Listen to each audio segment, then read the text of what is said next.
हाय parents, congratulations.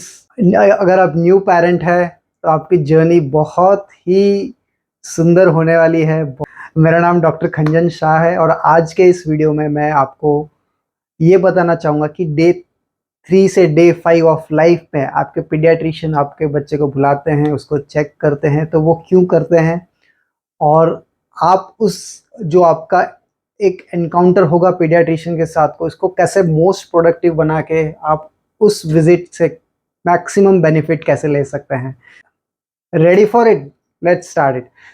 सो ये 5 चीज़ें कौन कौन सी है। सो फर्स्ट एंड फॉरमोस्ट इसके आपके जो पीडियाट्रिशियन है वो आपके बच्चे का फिर से वेट लेंगे, उसकी लेंथ लेंगे और उसकी हेड सर्कम्फ्रेंस यानी कि उसके सर का घेरा माप करके ग्रोथ चार्ट पे प्लॉट करेंगे। ये करना क्यों ज़रूरी है? वेल, फर्स्ट फ्यू मंथ्स में और एक्चुअली फर्स्ट 2 इयर्स में ये इसका प्लॉटिंग होता है और एक एक्सपेक्टेड रेंज में अगर आपके बच्चे की ग्रोथ हो रही है so that is satisfactory. And अगर वो नहीं हो रही है तो आपके पीडियाट्रिशियन को इंटरवीन करना ज़रूरी पड़ जाता है अर्ली। उसके लिए बर्थ से ही ये सारी चीज़ें नोट डाउन की जाती है। So that is the reason why your paediatrician would do it in the visit. और जैसे वजन पहले कुछ दिनों में थोड़ा कम होता है और फिर बढ़ता है। हेड सर्कम्फ्रेंस अगर प्रोबेबल जो उसकी रेट ऑफ ग्रोथ होती है उस हिसाब से बढ़ रहा है तो इट्स वेरी गुड, बट अगर इफ़ इट इज़ इंक्रीजिंग मोर और लेस तो यानी वो ब्रेन के ग्रोथ को इनडायरेक्टली सजेस्ट करता है एंड दैट्स वेयर हम आगे इंटरवीन अर्ली कर सकते हैं। So that is the reason why ये सारी चीज़ें आपके पीडियाट्रिशियन आप उस विजिट में नोट करेंगे। सेकेंड थिंग विच इज़, अगर आपके कोई क्वेरीज है, कंसर्न्स है, क्वेश्चंस है, डाउट्स हैं, वो आप प्लीज़ प्लीज़ लिख के जाइए और एड्रेस कर दीजिए एट दैट टाइम ओनली। होता क्या है कि कुछ क्वेश्चन दिमाग में आया, आप स्ट्रेस हो जाओगे और फिर उससे फीडिंग कम हो जाती है मदर्स की एंड कई बार वो स्ट्रेस लेने जैसी बात होती भी नहीं है। So what I would advise इस कि आपको ये पहले 3-5 दिन आप जो घर पे थे, आपको जो भी क्वेश्चंस आए आप लिख लीजिए और उसके बारे में आप अपने पीडियाट्रिशियंस के डिस्कस कीजिए। एज अ पीडियाट्रिशियन हम क्या already we like to discuss first is about the feeding.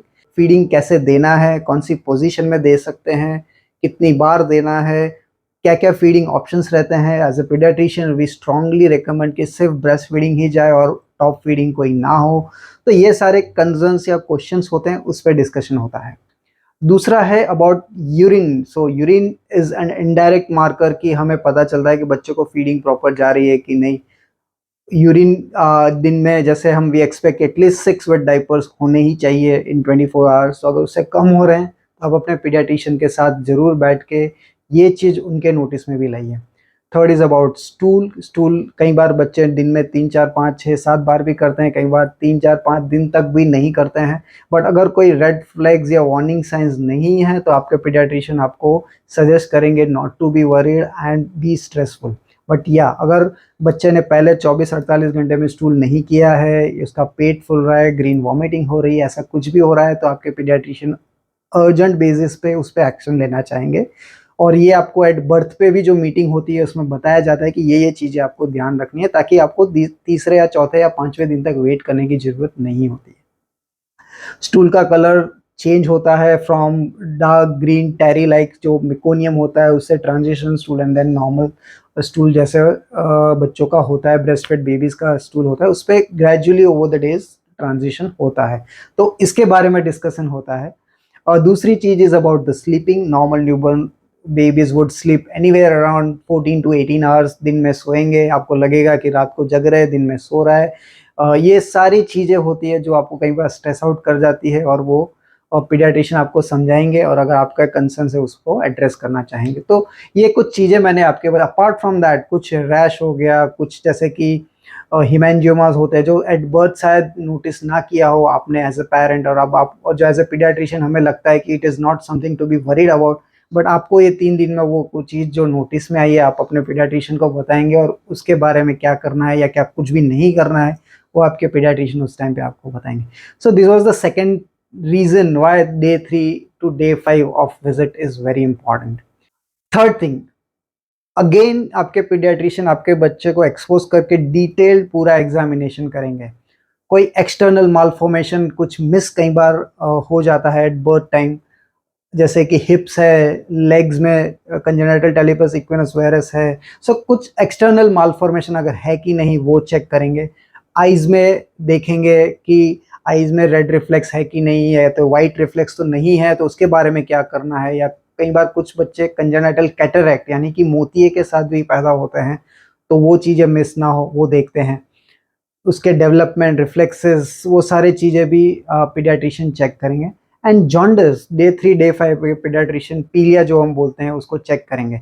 कई बार न्यू पेरेंट्स जिनको पता नहीं होता है वो पीलिया या बच्चे को पीला देख के बहुत ही स्ट्रेस्ड आउट हो जाता है, लेकिन आपके पीडियाट्रिशियन बच्चे को एग्जामिन करेंगे। अगर कोई रिस्क फैक्टर है, फॉर एग्जांपल मम्मी का ब्लड ग्रुप नेगेटिव है या तो ओ पॉजिटिव मम्मी का ब्लड ग्रुप है और बच्चे को ए या बी है, यानी कि RH इनकॉम्पिटेबिलिटी या तो OAB इनकॉम्पिटेबिलिटी है, जो जिसकी वजह से कई बार बच्चों को पीलिया ज़्यादा हो जाता है, तो उसमें भी पीडियाट्रिशियन देखेंगे। अगर उनको लगेगा तो वो ब्लड टेस्ट या तो स्किन से भी चेक हो सकता है, वो चेक करेंगे। And if it is above certain range तो ही एक फोटोथेरेपी करके होता है, ट्रीटमेंट होता है जिसमें बच्चे को ब्लू लाइट में रखते हैं और वो पीलिया ठीक हो जाता है। But once in a while हमें ऐसे बच्चे भी आते हैं कि जिनका हमें खून इमरजेंसी में बदलना पड़ता है। डे 1 डे 2 पे जब लेवल 10-15 हो जाता है, वही लेवल 12-13 डे 7 या डे 8 पे हमें बिल्कुल चिंता नहीं होती, लेकिन अगर पहले 1-2 दिन में हम वो देखते हैं तो हम बहुत जल्दी एक्ट करते हैं। रिसेंटली हमें 2 बेबीज़ ऐसे हैं जिनका हमें ब्लड चेंज करना पड़ा था। सो जॉन्डिस के बारे में भी चेक करेंगे। जैसे मैंने बोला आइज़ है, क्लेफ्ट लिप पैलेट है, एक्सटर्नल मालफॉर्मेशन है, उसके रिफ्लेक्सेस है, ये सारी चीज़ें भी आपके पीडियाट्रिशियन चेक करेंगे। Number 4 is about this screening test and this is very very very important. Parents, इसको आप लाइटली मत लीजिएगा, क्योंकि कुछ स्क्रीनिंग करके हम अर्ली कुछ डिजीजेस पकड़ सकते हैं और उस पर इंटरवीन करके प्रॉपरली ट्रीट कर सकते हैं। स्क्रीनिंग टेस्ट होती क्या है? एक तो हियरिंग स्क्रीनिंग भी आपके पीडियाट्रिशियन आपको एडवाइस करेंगे कि जिसमें वो बच्चे की हियरिंग कैपेसिटी के बारे में आपको बताया जाएगा। एक स्क्रीनिंग टेस्ट होता है और अगर आपके पीडियाट्रिशियन को या तो जो टेस्ट कर रहे हैं उनको लगता है तो then they would advise for the plan of action, अगर वो नॉर्मल नहीं है तो। दूसरी स्क्रीनिंग टेस्ट मैं बोलना चाहूँगा इज़ अबाउट योर जैसे कि मेटाबॉलिक डिजीजेस कहीं होते हैं जिसमें क्या हो कि बच्चों का हिल प्रिक से थोड़े ब्लड के ड्रॉप्स लेके उसको एक स्पेशल पेपर में लेके टेस्टिंग के लिए जाता है और वो कुछ मेटाबोलाइट्स की चेकिंग होती है। और अगर कोई बीमारी है मेटाबॉलिक तो वो अर्ली पिकअप हो पाएगी और वो that would help your child and paediatrician कि हम अर्ली उस पर एक्ट कर पाएंगे। सर्टेन एंडोक्राइनोलॉजिकल डिसऑर्डर जैसे कि हाइपोथायरॉयडिज्म है, थायराइड की बीमारी, और कंजेनाइटल एड्रिनल हाइपरप्लासिया है, even those diseases can also be picked up अगर आप अपने बच्चे को ये जो हिल प्रिक के साथ टेस्ट के लिए कंसेंट देते हैं तो। वेस्टर्न वर्ल्ड में it is done to each and every child, but in India except few states जहाँ पे सब बच्चों में होता है, at present in Gujarat we don't have that government programme running के जिसमें हर बच्चे को फ्री ऑफ कॉस्ट किया जाए। So private companies are doing it and cost अगर आप 7 डिजीज़ का कर रहे हैं तो एनीवेयर अराउंड 1500 to 2000 के आसपास का वो टेस्ट आपको करवाएंगे। सो ये स्क्रीनिंग टेस्ट के बारे में आपके पीडियाट्रिशियन आपसे बात करेंगे, आप ज़रूर करवा लीजिएगा। और इसमें कोई वो नहीं है, दो राय नहीं रहती है फ्रॉम आवर साइड की उस कराना चाहिए कि नहीं कराना चाहिए। And last but not the least is about the vaccination. Sorry, I forgot to mention one more thing in the preventive measures or the screening कि कुछ बच्चों में अगर बर्थ पे विटामिन के नहीं मिला है तो वो भी आपको पीडियाट्रिशियन एडवाइस करेंगे। रीज़न बीइंग कि अगर विटामिन के बर्थ पे नहीं मिलता है तो उसकी डेफिशिएंसी से बच्चों को हेमरेज होने का रिस्क होता है। वो ब्लीडिंग कई बार ब्रेन में भी होती है और काफ़ी लाइफ थ्रेटनिंग होती है। तो अगर आपके बच्चे को बर्थ पे विटामिन के नहीं मिला है तो इस विजिट में आपके पीडियाट्रिशियन आपके बच्चे को जरूर दे देंगे। So this was in screening and preventive measures. So coming to the last point is about the vaccine. At birth आपके बच्चे को एक लेफ्ट हाथ में यहाँ पे एक वैक्सीन लगेगा BCG का फॉर ट्यूबरकुलोसिस, और ओरल पोलियो के ड्रॉप्स पिलाए जाएंगे एंड हेपेटाइटिस बी की वैक्सीन मसल में दी जाएगी। ये भी ज़रूरी है, अगर बर्थ पे नहीं हुआ है तो this is the ideal time where you should be taking the vaccine. So ये 5 रीज़न बिकॉज ऑफ विच आपके पीडियाट्रिशियन आपको डे 3 या डे 5 के आसपास बुलाएंगे और ये सारी चीज़ें जरूर करेंगे।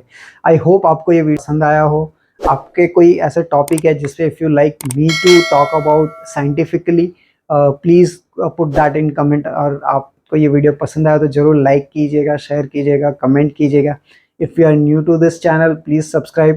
Many more such content is on the way.